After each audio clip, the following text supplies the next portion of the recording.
there this morning. Deep sea fishermen aren't usually looking to land a whale, but the fishing line and nets they leave behind are often blamed for a huge loss of ocean life. According to one estimate, abandoned fishing gear kills more than 300,000 whales and dolphins every year.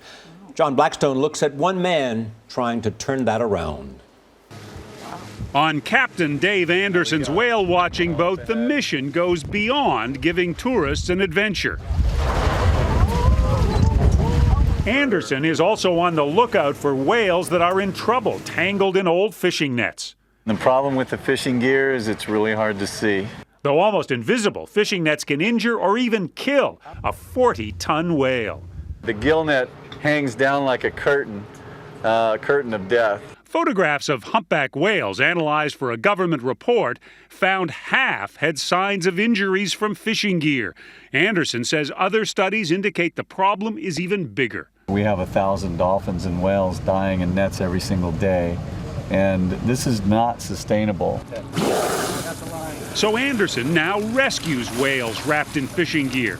To do that, he has special authorization under the Marine Mammal Act to get close to whales that need help. They take the gear off of these animals that are entangled in the gear. She's heading towards you. That's a big safety issue that you have to take into account, so it's definitely not for the lighthearted. The recent rescue of a gray whale near Dana Point, California, showed what a tough job it can be. The whale had fishing gear all around its tail. Every time he's moving like this with his tail flukes, that netting is just chafing against his skin. You can see grooves, deep grooves. The first task for Anderson's team was to attach markers to the whale. And this whale's fighting for its life. A 2-day high-speed chase followed. Finally, the rescuers got close enough to start cutting the net away.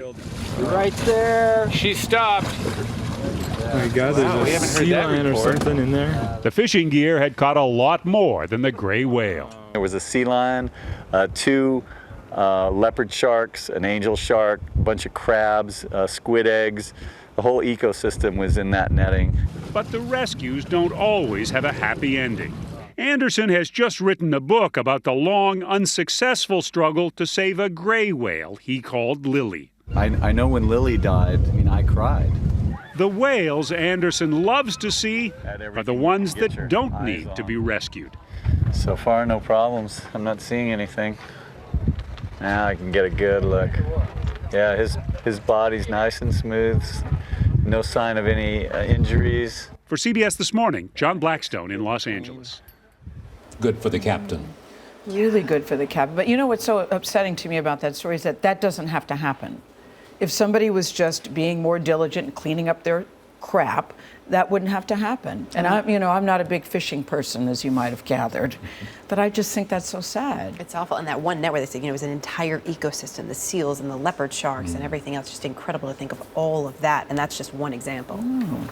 You're a fisherman, Charlie? I occasionally go deep sea fishing and find it if you're catching fish, it's a very good and exciting thing to do. Do you clean up after yourself? Yes, I do. Okay.